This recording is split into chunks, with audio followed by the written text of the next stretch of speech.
नमस्कार दोस्तों। आज हम गोल्ड फाइनेंस एनबीएफसीज का एक फंडामेंटल एनालिसिस करेंगे। राइट, तो यहाँ पे मैंने दो कंपनीज के चार्ट्स दिखाए हैं। एक तो मुथूट फाइनेंस है और दूसरा मनप्पुरम फाइनेंस है। इसके अलावा और दो कंपनीज है जो गोल्ड, एक्चुअली अभी तो हर कोई गोल्ड फाइनेंस कर रहा है, एक तरह से गोल्ड फाइनेंस में हर कोई घुस रहा है, राइट, क्योंकि गोल्ड के प्राइसेस ऊपर जा रहे हैं। बट इसके अलावा और दो कंपनीज है जिनका मतलब 40 से 45% जो टॉप लाइन को कंट्रीब्यूट करता है वो गोल्ड फाइनेंस कंट्रीब्यूट करता है, और वो है फेडफीना और कैप्री ग्लोबल। बट इसका मैंने एनालिसिस जैन के लास्ट वीक में किया था, तो मैं फिर से एक बार उनका एनालिसिस नहीं करना चाहूँगा। और मैं प्रेडोमिनेंटली ऐसे दो कंपनीज ढूंढ रहा था या देख रहा था जिनका नीश जो है वो गोल्ड फाइनेंस हो, ताकि काफ़ी एक अच्छा क्लियर पिक्चर मिले हमको गोल्ड फाइनेंस के बारे में। तो मुथूट और मनप्पुरम का जो नीश है, मतलब 80% 85% जो टॉप लाइन को जो AUM है वो गोल्ड फाइनेंस से आता है। Gold companies, gold finance companies रह चुके हैं for very long time. That's why I have decided to kind of stick with these two companies. If you want to kind of refer to the analysis for Fedfina as well as Capri Global, you can look at the previous videos, right? तो दोनों companies के जो stock prices है वो काफ़ी ऊपर जा रहे हैं, काफ़ी स्ट्रॉन्ग तरीके से मोमेंटम में है, राइट। अभी कुछ रिसेंटली कुछ 50 DMA एक तरह से टूटा था, पर उसके अलावा 200 DMA के ऊपर तो दोनों कंपनीज के स्टॉक प्राइसेस जा रहे हैं। तो समझने की कोशिश करेंगे कि क्या ये मोमेंटम है, क्या ये स्ट्रॉन्ग सीरियस अप ट्रेंड है वो कंटिन्यू करेगा, और कंटिन्यू करेगा तो कब तक करेगा, राइट। तो जो भी इसके टेलविंड्स है वो स्ट्रक्चरल टेलविंड्स है या टेम्पररी टेलविंड्स है। अगर स्ट्रक्चरल टेलविंड्स है तो ये ज्यादा वक्त के लिए कंटिन्यू करेगा, अगर टेम्पररी टेलविंड्स है तो फिर it will lose out it's steam, right. तो ये क्यों हो रहा है, मतलब गोल्ड फाइनेंस की इतनी ज़रूरत क्यों पड़ रही है लोगों को, राइट। तो कोविड के वक्त गोल्ड फाइनेंस की बहुत, तो नॉर्मली गोल्ड फाइनेंस तब होता है जब बोलते हैं ना कि लोगों की हालत थोड़ी ठीक नहीं होती, मतलब इकोनॉमी भी ब्रॉडर लेवल पे अगर ठीक नहीं होती, जैसे कोविड के वक्त ठीक नहीं थी, तब gold finance companies, gold finance startups को बहुत बिजनेस मिला था, राइट। तो अभी का सिनारियो ये है कि जो कॉम्पिटिटिव प्रोडक्ट्स है, इनके जो कॉम्पिटिटिव प्रोडक्ट है गोल्ड फाइनेंस का, मतलब थोड़ा गोल्ड का ना सेंटिमेंटल वैल्यू रहता है। तो अगर कल मुझे अगर पैसों की ज़रूरत हो तो सबसे पहले मैं एक देखूंगा मुझे पर्सनल लोन मिल सकता है कि नहीं मिल सकता। अगर उसके लिए 22-23% भी इंटरेस्ट देना पड़े, मैं इंटरेस्ट दूंगा और पर्सनल लोन लूंगा, राइट। उसके अगर वो मुझे पर्सनल लोन नहीं दिया जा रहा है, राइट, तब मैं जाके सोचूंगा कि मैं गोल्ड अपना जो है वो गिरवी रखूंगा। और गोल्ड गिरवी रखना ना एक बहुत स्ट्रॉन्ग सेंटिमेंटल वैल्यू होता है, मतलब पूरा परिवार एक तरह से उदास होता है अगर the day people kind of अपना गोल्ड जहाँ पे जब जब एक तरह से कोई ऐसे कंपनीज को देकर आता है, राइट। तो गोल्ड का एक बहुत सेंटिमेंटल वैल्यू होता है, इसलिए ये फेयरली स्ट्रॉन्ग सिक्योर्ड बिजनेस है, कोलैटरलाइज्ड बिजनेस है, उसमें कोई दिक्कत नहीं है। बट अनसिक्योर्ड लेंडिंग जो जिस पे एक तरह से अंकुश लगा है, right, there is a lot of pain in MSME, there is a lot of pain in MFI micro finance lending जो हो रही है, there is a lot of pain in personal loans, right, जिसके कारण लोगों के पास दूसरा पर्याय नहीं है और उनको गोल्ड फाइनेंस करने की जरूरत पड़ रही है। अपना गोल्ड जो है वो गिरवी रखने की कोशिश, गिरवी रखने की जरूरत पड़ के एक तरह से they take money against it, right. तो एक तरह से कंपिटिटिव प्रोडक्ट्स का जो कंपटीशन थोड़ा कमजोर पड़ गया, ये बोल सकते हैं। That's why this segment has gone up, right. तो this was one thing. The second thing, there was a serious push from the regulator, right. तो LTV जो होता है, फॉर एग्जांपल अगर लेट्स से मैं मुथूट फाइनेंस हूँ, कोई कस्टमर मेरे पास आता है, 100 रुपीज़ का गोल्ड मेरे पास रख के जाता है, तो LTV इज 75 रुपीज़ का मैं उसको लोन देता हूँ, right. So this number was 72 before the regulator kind of increased it to 75, because the regulator also wants, RBI भी चाहता है कि गोल्ड फाइनेंसिंग, मतलब India is a credit hungry country, right. और बहुत सारा जो पर्सनल लोन में जो भी कंट्रोल, जो भी अंकुश लगाए थे RBI ने, RBI कहीं ना कहीं लिक्विडिटी को ड्राई अप कर रहा था बैंकिंग सिस्टम से, तो कहीं ना कहीं और जगह से उसको एक तरह से लिक्विडिटी खोलनी थी। तो उसको लगा कि, राइट, RBI को लगा कि gold finance could be one avenue over here. That's why they increase the LTV by 3 to 4%, तो 75% है LTV, right. So this was a push to kind of there is 25,000 ton of gold in India, right. उसमें से I don't think so 1,000 ton भी ये सारे जो banks और NBFCs उनके पास है। तो एक तरह से गोल्ड को पुश करने के लिए RBI ने LTVs कम की। That's why this was another Tailwind which took the stocks up, right, took the profitability of the companies to the next level, right. So the third one is increase in gold prices. तो for example अगर मैं किसी को ना 100 रुपए किसी ने एक तरह से 100 रुपए का गोल्ड लोन, 100 रुपए का गोल्ड एक तरह से गिरवी रख दिया किसी ने, और 100 रुपए में लग से 4 कंगन आते, तो एक कंगन जो है 25 रुपए का है, राइट। अब गोल्ड प्राइसेस बढ़ गए, वो 25 रुपए का कंगन 30 रुपए का हो गया, तो अगर आपको किसी को 100 रुपए की जरूरत है तो सिर्फ उसको 3 कंगन रखने की जरूरत है instead of like 4 bangles, right. तो कहीं ना कहीं आप देखोगे सारे कंपनीज का जो टनेज वैल्यू है, मतलब जो टन, मतलब कितना सोना इन कंपनीज के पास है, वो बहुत कम हुआ है, बिकॉज सोने की वैल्यू बढ़ी है और लोग भी सोचते हैं कि यार सोने की वैल्यू बड़ी है तो हमको ज्यादा लोन मिलेगा, तो आसान होता है लोगों के लिए, राइट। तो increase in gold prices was a very important thing over year. Gold prices अगर गिर गए तो क्या होगा? गोल्ड प्राइसेस अगर गिर गए तो ज्यादा कुछ नहीं होगा, बट मुझे नहीं लगता गोल्ड प्राइसेस गिरेंगे। गोल्ड प्राइसेस ज्यादा से ज्यादा 4500 तक कॉन्ट्रैक्ट करेंगे। ये ईरान का वॉर हो रहा है तो फिर ऊपर ही जाएगा, बट ईरान के वॉर के बाद या फिर यूएस ईरान के वॉर के बाद थोड़ा कॉन्ट्रैक्ट करना बनता है, जरूरी है, क्योंकि बहुत तेजी से एक तरह से ऊपर गए थे। 4500 के बाद फिर से ग्राइंड जो है, अपवर्ड ग्राइंड जो है, अपवर्ड क्लाइंब है, वो शुरू होगा। क्योंकि गोल्ड का ना एक तरह से आप कह सकते हैं कि फर्स्ट हाफ हो चुका है, मतलब फुटबॉल का मैच होता है 45 मिनट्स हो गए ना, फर्स्ट हाफ हो चुका है, अब सेकंड हाफ शुरू होगा, और ना ये एक्स्ट्रा टाइम तक भी जाएगा, राइट। मतलब इसका अभी और बहुत रैली है, this is not the end, right. ये 5600 तक पहुंचा है, this is not the end, मतलब बहुत कुछ ऐसा होने वाला है। यू नो, फॉर एग्जांपल अगर आप थोड़ा एक लार्जर पर्सपेक्टिव दूंगा मैं, कि for the last 2500 years, right, जो रिजर्व करेंसी होता है दुनिया का, राइट, चाहे फिर एक रीजनल रिजर्व करेंसी हो या फिर ग्लोबल रिजर्व करेंसी हो, some way or the other it was either gold or it was backed by gold, right.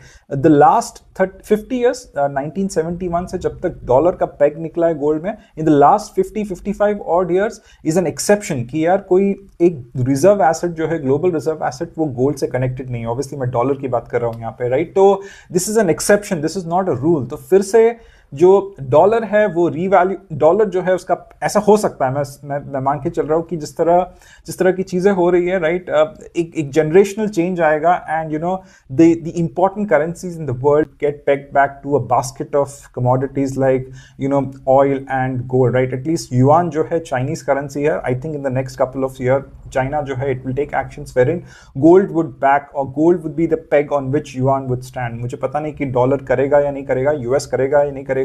US में डॉलर को पेग करने के लिए एक तो गोल्ड है, दूसरा बहुत सारी यू नो आर्ग्यूमेंट्स दिए जा रहे हैं कि bitcoin could be another kind of an asset. Why everyone wants to move to, why they want to peg it to gold, because the supply of gold is very constrained, right। अभी जो fiat money है, रुपी बोलो, dollar बोलो, yuan बोलो, इसको तो आप कितना छापना है छाप सकते हो, छाप के एक तरह से पूरा अपना करेंसी डीवैल्यू कर सकते हो एंड इन्फ्लेशन लेके आ सकते हो, बट उसको अगर फिर से एंकर करना है, उसको फिर से कंट्रोल करना है, पकड़ में लाना है, तो उसको आपको डॉलर से बांधना पड़ेगा, डॉलर के खूटे से एक तरह से बांधना पड़ेगा, राइट। तो डॉलर के प्राइसेस पे बारे में मैं थोड़ा मतलब ओवर कॉन्फिडेंट तो नहीं हूं, बट काफी कॉन्फिडेंट हूं कि डॉलर के प्राइसेस, डॉलर के बोल रहा हूं, गोल्ड के प्राइसेस जो है फर्स्ट हाफ खत्म हो चुका है, सेकंड हाफ में अच्छा और ऊपर जाएगा, और ईटी में तो एक्स्ट्रा टाइम में तो और भी ऊपर जाएगा, राइट। तो सेक्टर की बात करते हैं, ये गोल्ड फाइनेंसिंग का जो सेक्टर है ना, इट्स ग्रोइंग एट 20%। तो मैंने कल जो वीडियो बनाया था with regards to commercial vehicle financing, it's like growing at by 12-13%। If you look at affordable financing और traditional financing, prime, sub prime financing, whatever you call it, it's growing by like 12-13%। Gold is an exception, right, और gold financing is an exception. 20% से sector grow हो रहा है, right. No wonder इसमें जो companies है वो 40-45% का AUM ग्रोथ लेके आ रही है, right. So there are no barriers to entry. बहुत आसान है ये गोल्ड फाइनेंसिंग का, एक बाकड़ा डाल देना है, लोगों को बोलना है कि हम गोल्ड फाइनेंसिंग कर रहे हैं, आप पैसा लेके जाइए। बट द प्रॉब्लम इज कि इसमें प्रोसेसेस बहुत स्ट्रिंजेंट होते हैं, मतलब आपको चूना लगाने वाले बहुत लोग आएंगे, मतलब कुछ भी सामान लेके आएंगे, सिल्वर लेके आएंगे, उसके ऊपर गोल्ड का पानी रहेगा और फिर बोलेंगे ये गोल्ड है। तो you should not gate trapped, इसमें फ्रॉड्स वगैरह भी बहुत होते हैं, प्रोसेसेस बहुत स्ट्रिंजेंट होना जरूरी है। आपका जो ब्रांचेस है उसका AUM एक स्तर पे आना चाहिए, then you become profitable at you know at that branch level, at the district level, right. तो this is how this business works. तो हाईली कॉम्पिटिटिव है, हर कोई NBFC एक तरह से गोल्ड फाइनेंसिंग में घुस रहा है, मतलब जिसका दूर दूर से नाता नहीं था गोल्ड फाइनेंसिंग में वो भी घुस रहे हैं, right. And opex heavy business है, आपको काफी ज्यादा एक्सपेंशन वगैरह करना पड़ता है, राइट, ब्रांचेस वगैरह का। तो NBFCs है, so these are the 4 questions which you need to answer while you analyse NBFCs। Is the asset quality deteriorating और इट्स इंप्रूविंग? इसमें तो कोलैटरल इतना स्ट्रांग है तो इसकी एसेट क्वालिटी इंप्रूव ही हो रही है, कुछ डिटोरेट नहीं हो रही है।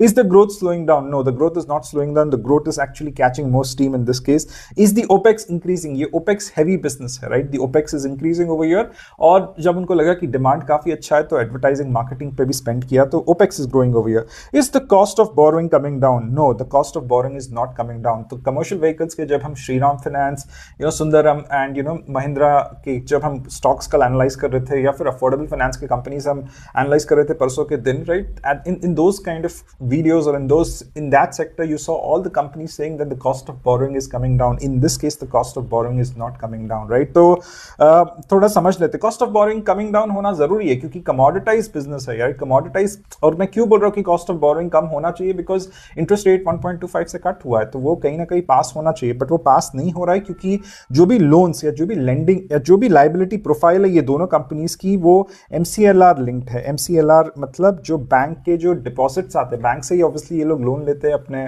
बिजनेस के लिए, तो बैंक के जो डिपॉजिट्स आते हैं, बैंक से जो लोन लिया है, it is underwritten in the deposits that the bank gets, मतलब जो डिपॉजिट्स हमारे जैसे सेविंग्स अकाउंट, कासा अकाउंट से लेती है, it is underwritten in that, it's not the repo rate का मनी। जो RBI का EBLR जो होता है, राइट, ये रेपो रेट लिंक्ड होता है, तो रेपो रेट का जैसे 25% या फिर 25% बोल रहा हूँ, 25 बिप्स से जैसे घटता है रेपो रेट, तो उसका इंपैक्ट जो है in kind of cost of borrowing पे दिखता है। बट अगर MCLR है, मतलब बैंक अपने खुद के पैसे दे रहा है, अपने मेहनत करके जो डिपॉजिट्स लेके आए हैं उसमें से पैसे जब ये NBFCs को दे रहा हो, तो इट इज MCLR लिंक, तो बैंक के हाथ में पूरी अथॉरिटी होती है कि यार RBI कट कर रहा है तो कट करने दो, हम नहीं कट करेंगे, राइट। सो एक लैग होता है उसमें, so maybe 2 quarters down the line you would see some changes in the cost of borrowing, the cost of borrowings coming down, right. तो AUM साइज अगर आप देखोगे तो Muthoot finance is the market leader over here. एक बोलते ना कि 2 years back अगर कोई बोलता था कि सबसे बेस्ट NBFC कौन सा है, तो ऑब्वियसली बजाज फाइनेंस, मतलब there were no questions about it कि Bajaj finance for the last 10 years 12 years